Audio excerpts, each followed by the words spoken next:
먼저 여러분들에게 양해를 구합니다. 목소리가 조금 잘 나왔다 안 나왔다 하는데 여러분들이 귀를 잘 쫑긋해서 하나님의 말씀을 듣기를 원합니다. 자, 오늘은 이렇게 모처럼 이렇게 또 만났는데 이렇게 인사를 한번 해보지요.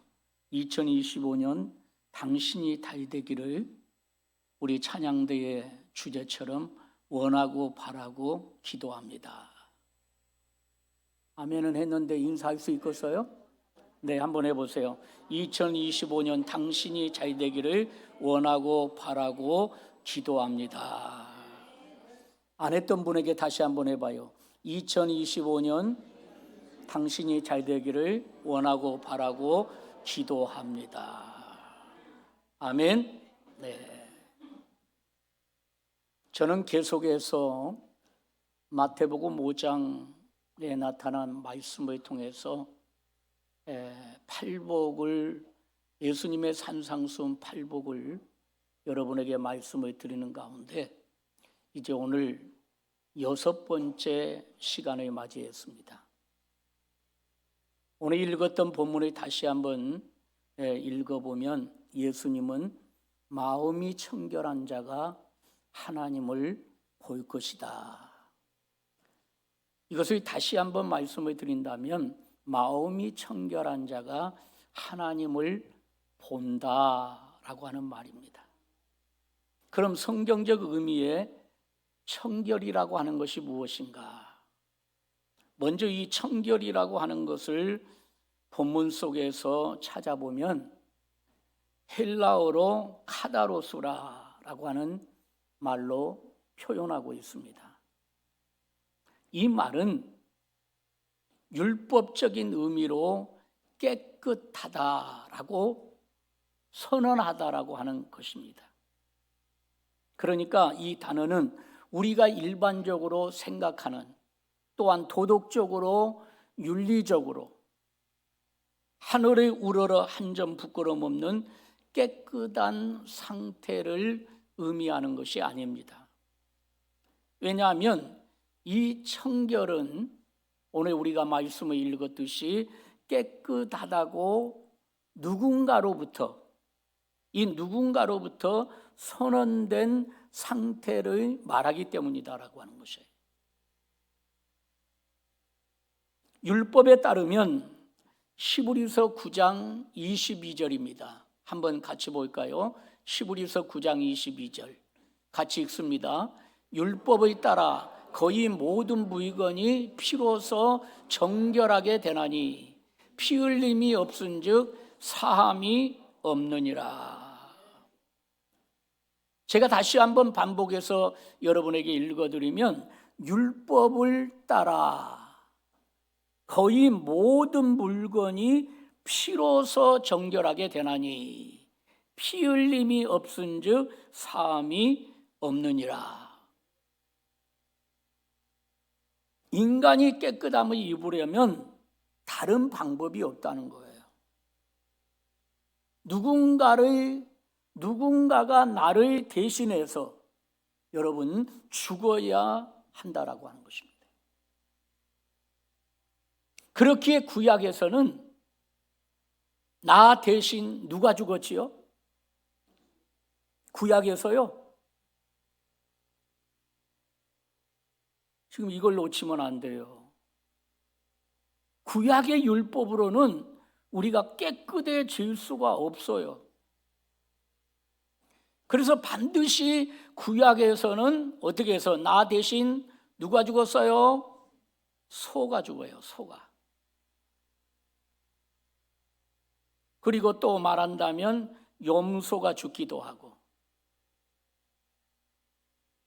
소나 염소나 양이나 비둘기가 제물로 바쳐지죠. 그런데 이제는 이렇게 반복적으로 드려야 했던 이런 제사가 필요 없어졌다라고 하는 것이에요. 이유가 뭘까요? 우리 예수 그리스도께서 우리를 위해서 단 한 번의 제사로 자기의 피를 바쳐 우리를 깨끗 깨끗하게 했기 때문입니다. 이것이 십자가입니다. 이것이 십자가이고 우리에게 주어진 복음이라고 하는 것입니다. 이 같은 이유로 팔복에서 말하는 청결을 예수님의 보혈의 피와 상관없이 해석하면 안 된다라고 하는 것입니다. 만일 그렇게 되면 정직하고 선한 마음으로 살면 하나님의 본다는 바로 의미가 되기에 굳이 예수를 믿을 필요가 없지요. 하나님을 모르는 이방인들, 그들의 모습 속에서 한결같이 나오는 말은 이런 말입니다. 착하게 살면, 선하게 살면 나도 천국 갈 수 있다라고 자신 있게 말합니다. 그러나 오늘 저와 여러분들은 적어도 착하게 살고 선하게 살면 어떻게 되나요? 천국 갈 수 있나요? 없다라고 하는 겁니다. 반드시 예수님의 보혈의 피가, 아멘이십니까? 이걸 좀 더 앞에서 말씀드린 것처럼 예수님께서 나를 위하여 십자가의 피를 흘리심으로 죽으셨기 때문에 우리가 그 피를 믿는 자마다 구원에 이를 뿐만 아니라 영원세계 천국에 도달할 수 있다라고 하는 것입니다. 그래서 우리의 정결함은 다른 종교가 말하는 수양이나 수행을 통해서 이루어지지 않아요. 제가 소위 어떤 종교를 딱 집어서 말하지 않지만 어떤 종교를 보면 수양이나 수행이 이루어지는 것을 볼 수 있잖아요. 제가 말씀드리지 않아도 어떤 종교인 것을 여러분이 잘 알 거예요. 바로 수양이나 수행을 통해서 정결해질 수 있다, 깨끗해질 수 있다, 선해질 수 있다. 소위 우리가 말하는 신앙 안에서 말하면 천국 갈 수 있다. 자, 이렇게 한마디만 표현할까요? 극락 갈 수 있다. 이렇게 생각한단 말이에요. 그러나 여러분, 우리가 분명히 알아야 될 것은 정결해질 수 있는 것은 예수 그리스도의 보혈의 피만이 나를 정결하게 하신 줄로 믿습니다. 우리의 깨끗함은 내 행위가 아니에요. 내 행위가 아닌 예수님의 대속의 죽음만으로 가능하다고 하는 것을 우리는 잊지 말아야 합니다. 그렇다면 오늘 여기에 팔복 가운데 오늘 6번째로 나타나는, 그렇다면 하나님을 본다는 것, 이제 청결에 대해서 생각해 보았다면 하나님을 본다는 것은 무엇을 의미하는가? 예수님께서 마음이 청결한 자는 하나님을 볼 것이요, 하나님을 본다고 하셨어요. 사실 그 말을 들은 유대인들은요, 충격적이었어요. 왜냐하면 그들은 왜 충격적이었느냐면 그들은 하나님을 보면은 죽는다고 했어요. 그들은 하나님을 보면 죽는다고 생각을 했던 사람들이에요. 그렇기 때문에 그들 유대인들 자신에게 있어서 그들은 결코 복이 될 수가 없습니다. 그렇다면 하나님을 보는 것을 왜 예수님은 오늘 말씀해 보니까 복이라 하셨을까? 이 본다라는 말은 무엇을 의미하는가? 여기에 쓰인 바로 본다라고 하는 말은 헬라어로 호리오입니다. 호리오. 이 단어는 본다 외에도 알다라는 뜻이 있어요. 영어에도 알다라는 뜻을 가진 단어가 로우와 시가 있습니다. 두 단어의 용도는 약간의 차이가 있는 것을 우리가 알 수 있는데, 먼저 노우는 이미 알고 있는 사실을 말할 때에, 말할 때에라고 하는 것을 말한다면, 시는 몰랐던 사실을 깨달았을 때, 이 몰랐던 사실을 깨달았을 때 사용되는 것입니다. 그러므로 헬라어의 노우에 해당하는 말이 기노스코이고, 시에 해당하는 단어가 오늘 본문에 나타나는 호리오입니다. 그러니까 오늘 예수님이 그들에게 하나님을 본다, 하나님을 볼 것이요 라고 했는데, 하나님을 본다는 것은 이전까지 너희가 알던 개념이 아니라 새로운 것이라고 하는 의미예요. 우리가 고린도후서 5장 17절에 보면, 이전 것은 지나갔으니 보라 뭐가 되었도다? 새 것이 되었도다. 이것을 좀 더 쉽게 표현한다면, 우리는 지난 날에는 하나님을 알지 못한 자였어요. 그러나 이제는 우리가 예수 그리스도를 알므로 인하여서, 오늘 말씀으로 연결시킨다면 하나님을 보게 될 것이다라고 하는 겁니다. 그렇잖아요. 이전에는 하나님이 두렵고 무서운 존재였잖아요. 이제는 여러분, 그 하나님이 사랑의 하나님, 그 하나님이 함께 하시는 하나님, 그 하나님이 나를 대신하여 목숨을 버리는 희생의 하나님으로 함께 하게 된다는 축복의 선언이 새롭게 선포되는 복을 말하고 있던 거예요. 그래서 오늘 저와 여러분이 놓치지 말아야 될 것이 뭐냐면, 팔복은, 한번 따라합시다. 팔복은 복의 조건이 아닙니다. 예수님이 성도들을 향한 복의 선언입니다. 아멘이십니까? 팔복은 복의 조건이 아니에요.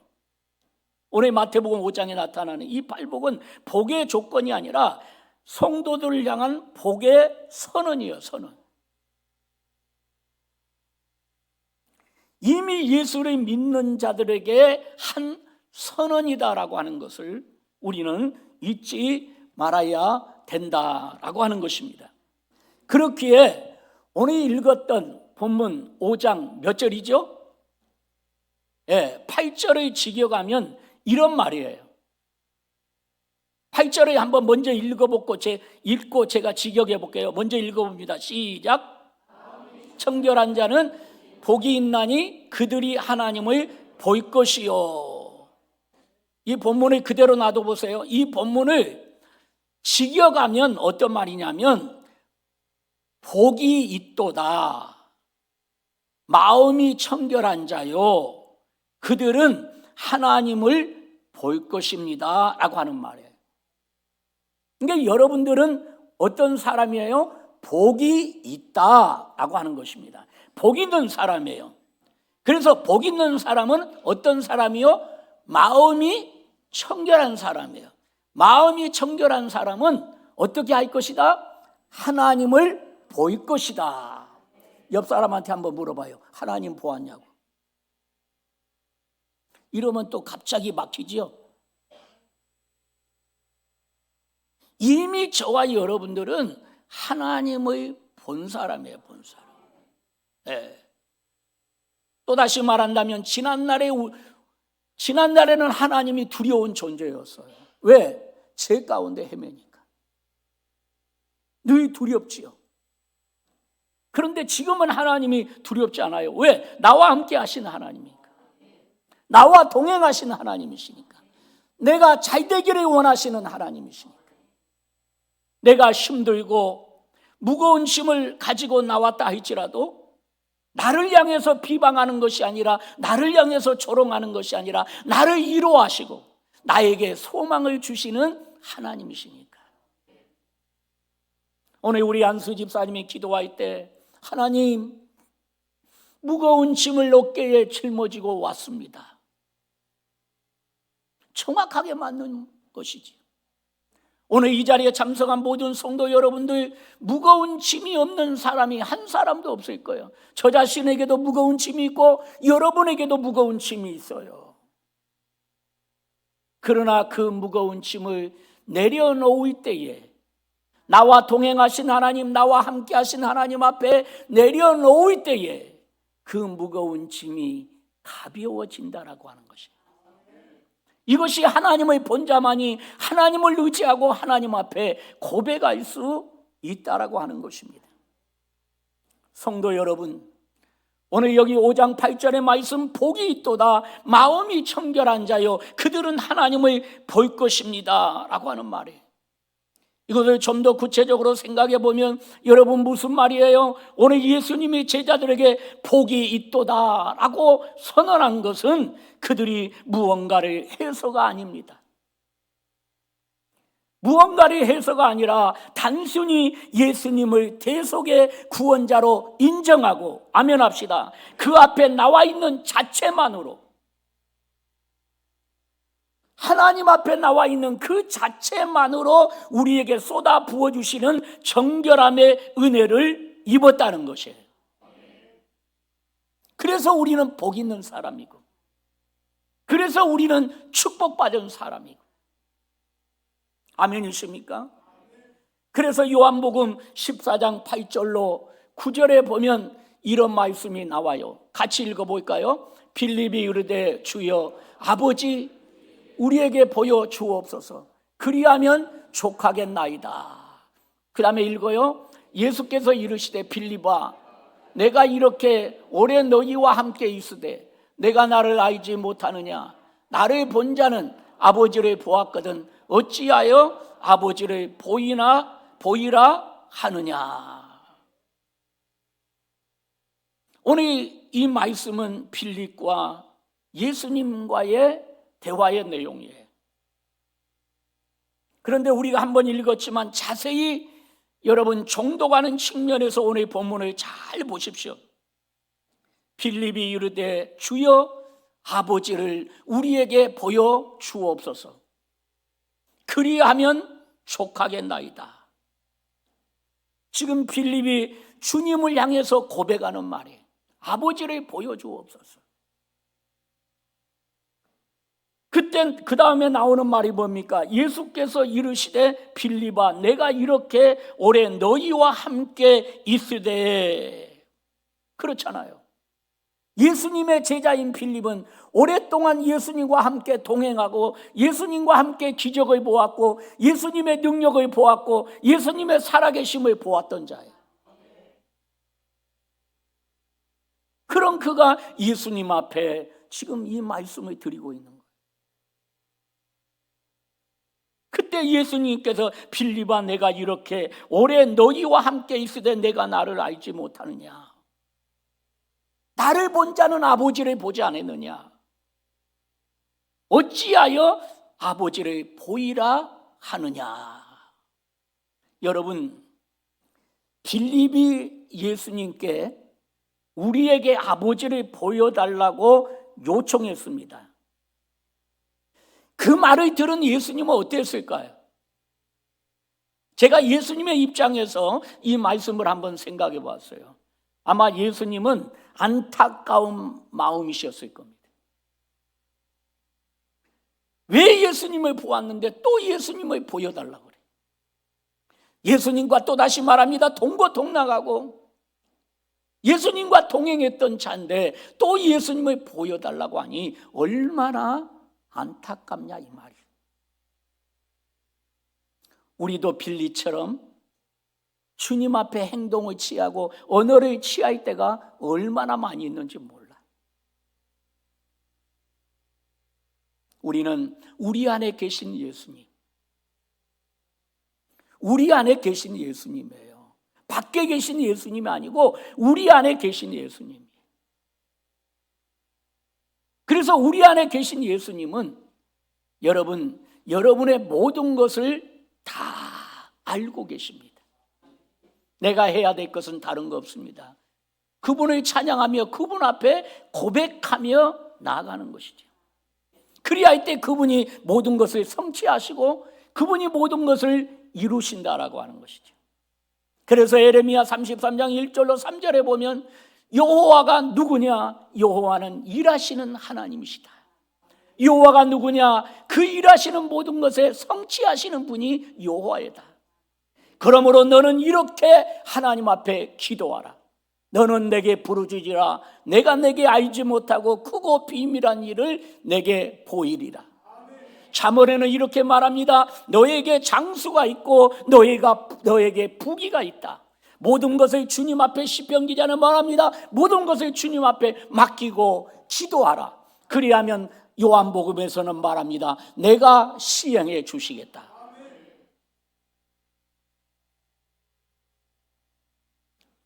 하나님은 여러분 안에 계십니다. 하나님을 보여달라고 하지 마세요. 여러분 안에 계셔요.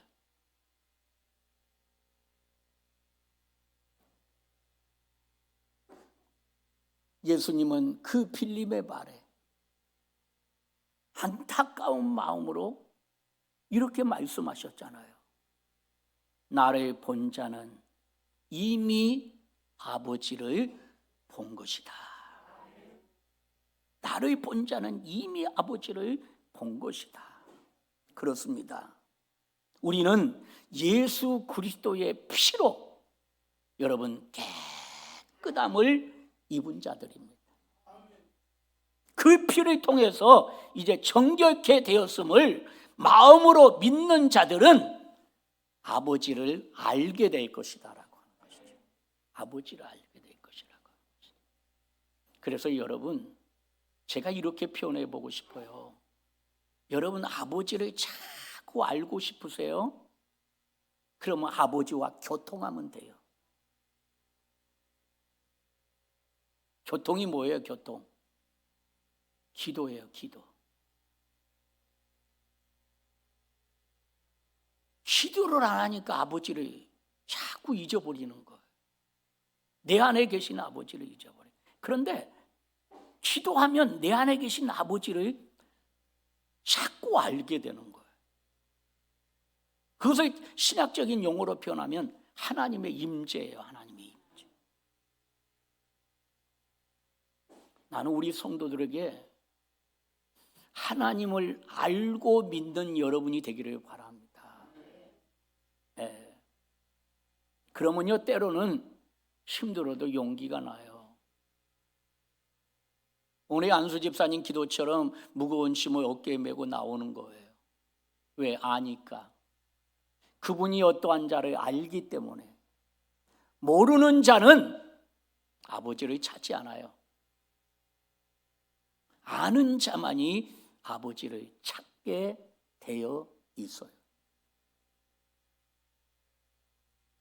저는 성경을 보다가 깜빡깜빡 놀랄 때가 있어요. 우리 아버지는 대단하신 아버지더라고.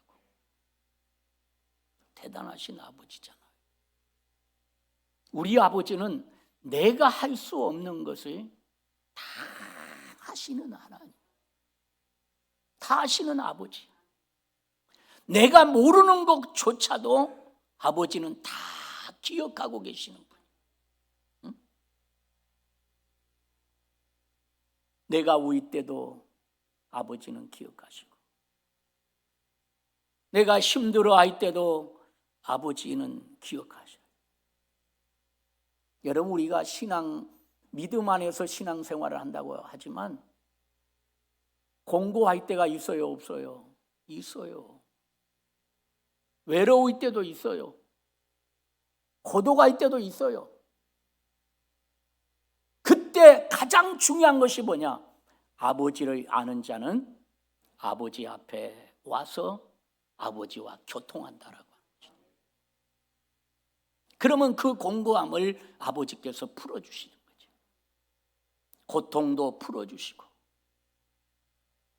다 아버지께서 해주신다. 이것을 한마디로 표현하면 이사야 42장 10절이 무슨 말씀이죠? 두려워하지 말아라. 내가 너와 함께 함이니라. 이 말씀을 그대로 여러분 마음속에 담고 사세요. 누가 그 두려워하지 말라고 하는 말을 세워봤는지, 그 두려워하지 말라고 하는 단어가 성경 속에 365번 나온다고 하잖아요. 좀 웃어야 될 때는 뭔 소리인지를 모르는 거예요. 1년 365일 동안 두려워하지 말라는 거예요. 왜? 너 안에 아버지가 계시니까. 그 아버지가 누구냐? 죽은 나사로를 살리신 아버지고 38년 된 병자를 고치신 아버지고 물 가운데 불 가운데서 헤맬 때에도 강을 건너게 하시고, 아멘이십니까? 불꽃이 사르지 못하도록 지켜주시는 아버지라고 그랬어요. 성도 여러분, 오늘 이 마태복음 5장 8절에 나타난 정말 정결케 하시는 그 하나님, 이것이 우리에게 선포된 팔복의 은혜라고 하는 것을 잊지 말아야 돼요. 그래서 마음이 청결한 자는 하나님을 본다. 오늘 여러분 마음이 청결해서 하나님을 보아서 날마다 여러분의 삶이 행복해지기를 바라고, 평안하기를 바라고, 안정되기를 바라고, 예수님 찬양하며 승리하는 우리 모두가 되기를 주님의 이름으로 축복합니다. 기도합니다.